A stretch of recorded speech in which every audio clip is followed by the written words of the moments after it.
ఇవాళ రేపు రాష్ట్రంలో అతి భారీ నుంచి అత్యంత భారీ వర్షాలు కురుస్తాయని వాతావరణ శాఖ హెచ్చరించింది.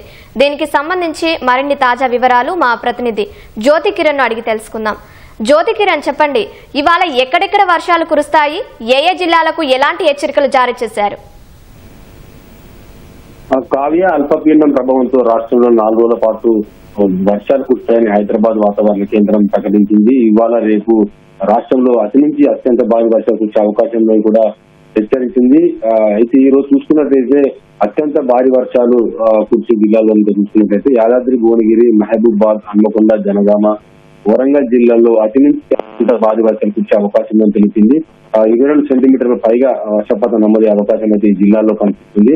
కాబట్టి ఈ జిల్లాలకు రెడ్ అలర్ట్ అయితే జారీ చేసింది. అంతేకాకుండా అతి భారీ వర్షం కురిసే అవకాశం ఉన్న జిల్లాలకు చూసుకున్నట్లయితే పెద్దపల్లి, కరీంనగర్, జయశంకర్, భూపాలపల్లి, సిద్దిపేట, ములుగు, భద్రాద్రి కొత్తగూడెం, మేడ్చల్, మల్కాజ్గిరి, రంగారెడ్డి, హైదరాబాద్ జిల్లాలకు ఏదైతే ఆరెంజ్ హెచ్చరికలను అయితే వాతావరణ శాఖ జారీ చేసింది. ఇక్కడ 12 సెంటీమీటర్ల పైగా వర్షపాతం నమోదయ్యే అవకాశం అయితే కనిపిస్తుంది. అంతేకాకుండా ఆదిలాబాద్, కొమరంభీం, ఆసిఫాబాద్, రాజన్న సిరిసిల్ల, జగిత్యాల, మంచిర్యాల జిల్లాల్లో భారీ వర్షాలు కురిసే అవకాశం ఉందని అయితే తెలిపింది. ఈ జిల్లాలకు ఎల్లో హెచ్చరికలను అయితే జారీ చేసి మిగతా జిల్లాలో కూడా తేలికపాటి నుంచి ఒక మోస్తరు వర్షం కురిసే అవకాశం ఉంది. అంతేకాకుండా అప్పుడప్పుడు గట్టి జల్లు కూడా పడే అవకాశం ఉందనేది తెలిపింది. రేపు కూడా రాష్ట్రంలో అతి నుంచి అత్యంత భారీ వర్షం కురిసే అవకాశం ఉందనేది తెలిపింది. ఇప్పటికే వాతావరణ శాఖ అధికారులను కూడా అప్రమత్తం చేసింది. ఏదైతే రెడ్ అలర్ట్ జారీ చేసే జిల్లాల్లో తీవ్రత అధికంగా ఉండే అవకాశం ఉంది కాబట్టి అధికారులు, సంబంధిత అధికారులు కూడా అందుబాటులో ఉండటంతో పాటు అన్ని రకాల చర్యలు చేపట్టాలని చెప్పి కూడా ఆదేశించింది.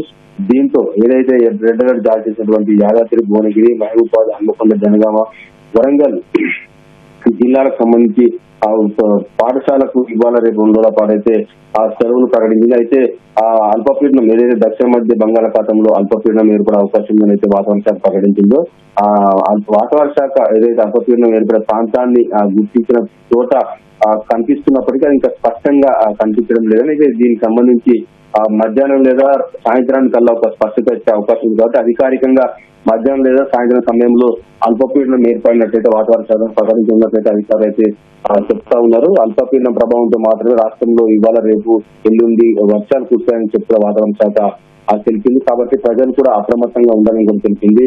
ఎందుకంటే 23 సెంటీమీటర్ల పైగా కూడా వర్షపాతం నమోదవుతూ వస్తుంది. ఎందుకంటే మనం చూసినాం ఇప్పటి ఉదయం 8 గంటల కనుక చూసుకున్నట్టయితే మంచిర్యాల జిల్లా కన్నెపల్లిలో 23.3 సెంటీమీటర్ల వర్షపాతం కూడా నమోదైంది. అంతేకాకుండా కొమరంభీం జిల్లా రెబ్బన్లో 22 సెంటీమీటర్ల వర్షపాతం నమోదైంది. జయశంకర్, భూపాలపల్లి జిల్లాలో చూసిన చిట్యాలలో 18 సెంటీమీటర్ల వర్షపాతం నమోదైంది. ములుగు జిల్లా మంగపేటలో 16.4 సెంటీమీటర్ల వర్షపాతం నమోదైంది. అంటే రాష్ట్రంలో ఇప్పటికే వర్షాలు అయితే దంచి కొడుతున్నాయి. ఇది అల్పపీడనం ప్రభావంతో రాగల 4 రోజుల పాటు అయితే భారీ వర్షాలు కురిసే అవకాశం ఉన్న నేపథ్యంలో ప్రజలు అత్యవసరమైతే తప్పితే బయటికి వెళ్ళొద్దని కూడా వాతావరణ శాఖ సూచిస్తుంది. అయితే ఉదయం నుంచి మాత్రమే ఆకాశం మేఘావృతమైంది. మనం చూసుకునేది రాష్ట్ర వ్యాప్తంగా వర్షాలు కురుస్తున్నప్పటికీ ఆకాశం మేఘావృతం అయితే ఇది. అల్పపీడనం ఏర్పడిన తర్వాత వర్షం యొక్క తీవ్రత పెరిగే అవకాశం ఉందని అయితే వాతావరణ శాఖ చెప్తుంది. ధన్యవాదాలు జ్యోతి కిరణ్.